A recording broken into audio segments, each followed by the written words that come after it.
Okay. So, what is diversity?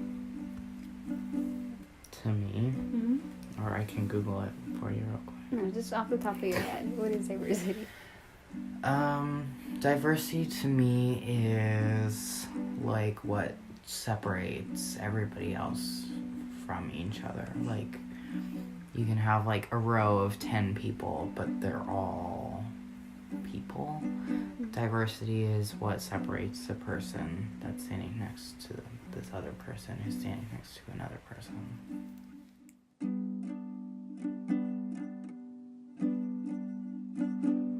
Speaking for others would have to be, whenever you speak before they have their opportunity to express how they feel. So if I was in a situation and people like speak on my behalf, they really are just speaking from their point of view instead of, getting my thoughts. Okay. Well, you can take this. I have natural hair, so if I go to I recently went to the Empire Beauty School to get my hair done, and she told me that she knew how to do natural hair, black hair, but she didn't at all, and I didn't want to hurt her feelings or anything, so I kind of left the salon discreetly without hurting her feelings, but my head looked actually worse than what I came in with, so. I think education is very important. I mean, I believe as a black woman that we should definitely do our research about other races. Because for me, black, white, Chinese, I believe that we're all equal. I just feel as though sometimes within the black community, it's hard to be understood because we are very different. Our hair is different than like any other culture and things like that. So I think very much so education's important, because if you don't know, you can ask, or you can definitely look up information about African Americans so you can be educated before you respond to different situations.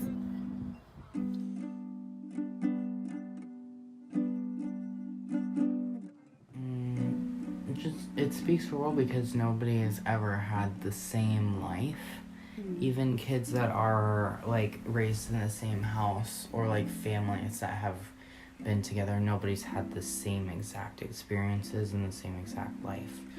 So like, it's trying to speak for somebody else, even though like you have things in common, doesn't mean, like, you could say like, I went to prison, so I obviously didn't go to prison. But you could be like, I went to prison, and I can speak for everybody else that was in prison. But if you went to prison for petty theft and somebody went for murder, like, you can't really speak for their experiences because you're not quite the same, even though you've had one experience as the same. I'm just trying to shoot my shot. Forget about your ex. The past is the past, girl. I'm focused on what's next. Focused on your needs. Get down on one knee. Do whatever you please. You a blessing, girl, no sneeze. And you single too? You a blessing, girl, no sneeze. They say I'm the hope they got that for breathing. Here we go. Here we go. Hey, hey, hey. Make it drop. Just make it drop. Make it drop. Make it drop. Make it. So, music is just like a beautiful thing. It's something it's like a universal language, something we all can relate to.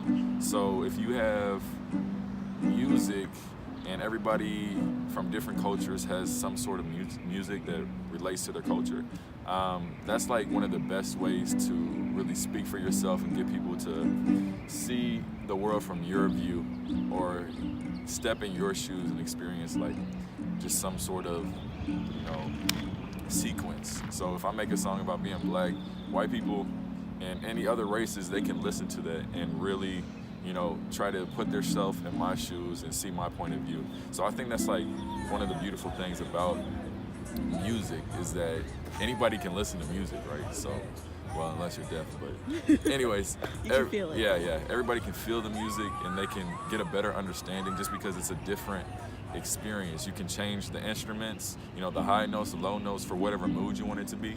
So if it's like a sad song, then you add vocabulary on top of that to really like make it feel more sad, then, you know, you're doing the best thing you can do for, you know, the world. Because if we all could understand each other and see where everybody's coming from, I feel like that would be the best way to make the world a better place.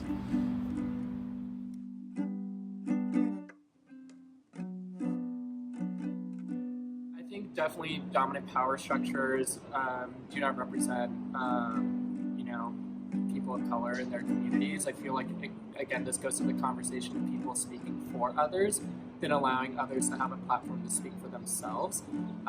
You know, in the rare instances where people with privilege need to use that to be an ally to those people of color, those are the rare instances where I think it's necessary. But I feel like power structures shouldn't impede on the voices of those that are feeling the marginalization, who want to speak up for themselves.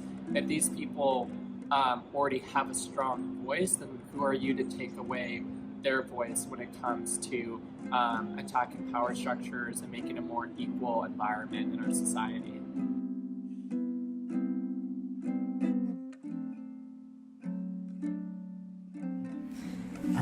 So like, I know that a lot of people don't have the same experiences I have.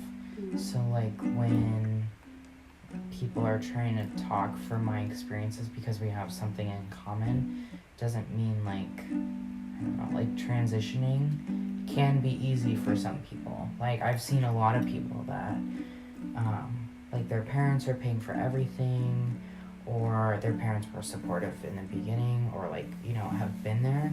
Whereas for me, like, that didn't really happen, and I paid for everything myself, and I do insurance and stuff. Like, an 18-year-old doesn't know, like, need to know, like, insurance, like, how it works and everything, but, like, I do. So when somebody's talking, like, they're like, oh, I'm trans, and, like, I've had such a hard life, and I just want to, like, it gets better. I just want everybody to know it gets better. But, like, not for everybody. Like, in fact, I would say that it doesn't get better. This is something that is constantly, like, you constantly have to go and get surgeries. And even when you're done, there's so many surgeries that you still have to do to, like, maintain, like, maintenance, like, for your car. It's just, like, never ending. So some people, they'll say, like, they have the same experience, especially, like, politicians. They'll try and relate to you, like, Kamala Harris.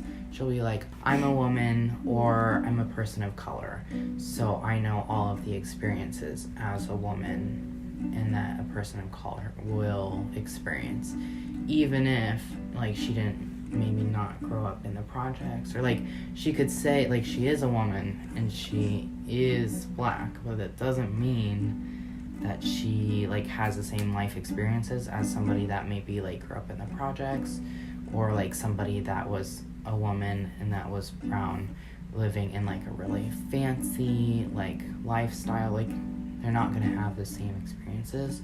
So trying to speak on that doesn't really work. And sometimes it can be, like, infuriating to see people, like, be like, this is how I changed being a woman and being brown into, like, a success, when it's not like that for everybody.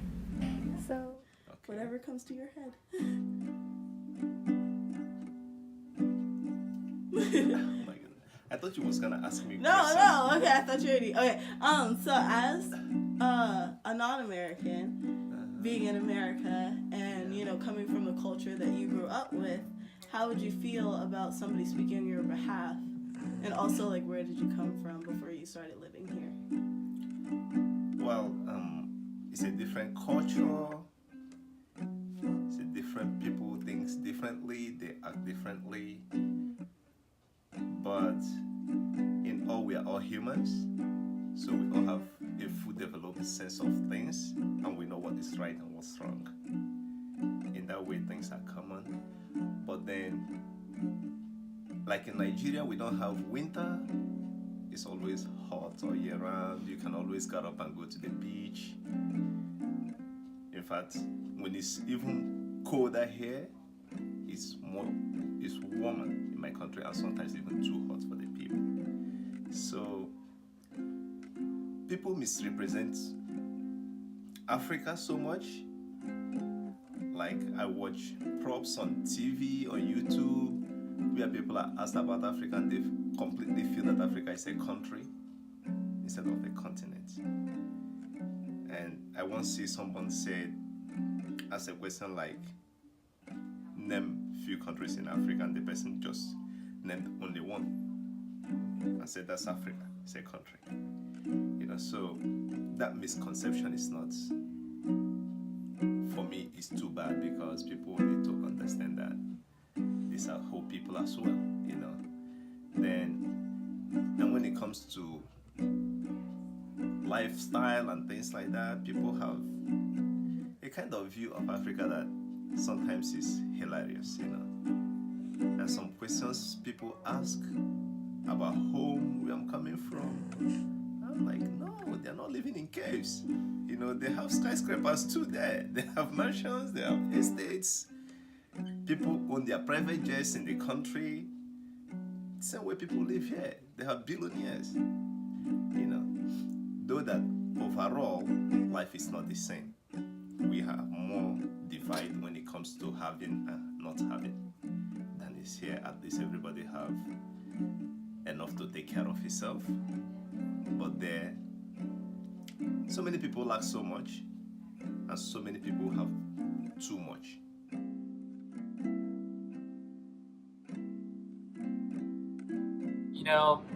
Ask first from the people that are being marginalized and the people that you want to speak up for. When it comes to communities, especially in the Democratic Party, I started a diversity inclusion committee, so that way our Democratic group on campus is better connected to other marginalized groups, LGBT, POCs, and other socioethnic groups, because I don't want us to assume positions that other groups have, and rather us listen to them first before we speak on anyone else's behalf. And I feel like for a lot of activists, whether it's on campus or the national news, the best leaders are those who are the best listeners and who listen to the struggles of who they're trying to help. I mean, there's a lot of gay people or cisgendered queer people within the community that aren't intersectional enough to other people's identities. I try to be mindful of that. I am bisexual and I'm in a same-sex relationship, but when I'm not having gold eyeliner or nail polish on, I have... You're not having what? There's a lot of times where I have a lot of straight passing privileges as a white cisgendered male. And I think people who are in the community that don't have those privileges, people like me need to be mindful of that and their experiences, because not only do they have the issues of being queer, they have the issues of racial injustices, economic injustice, religious injustice if they're Muslim or Hindu, they are an immigrant who doesn't have citizenship status. And I think everyone in the community needs to be mindful of that. LGBTQ people come in all shapes, forms, colors, and beliefs, and they do not fit into one box just because they're part of that one community of the LGBTQ. I would say, first of all, if you're going to make statements about, a broad generalization, for people of color, make sure you say, these are only my experiences, because sometimes it can hurt you, like politics, it can hurt you really bad if you're I'm speaking for everybody, and then somebody can get really, really mad saying you're not speaking for me though, and it's almost like silencing somebody else's voice, because it's saying you're in an argument and then the police come and they're what fucking happened, bruh, and then you're this is what she said, and she didn't fucking say that, but you just said that that's what she said. Yeah. And they're gonna believe you because you're the politician. So if you're saying something about a generalization about a big group, make sure that you're saying that it's your experiences, not to make other people mad, and just because that can throw a whole race right there. But yeah, make sure that you tell people that this is just your experiences, and then also be open to learning about other people's experiences, because you're not going to be able to say like this person had like a tough life, and this person had like a fantastic, like, we live in a penthouse life. So like make sure that you aren't generalizing, because it doesn't ever work out good. I've never seen it work out good.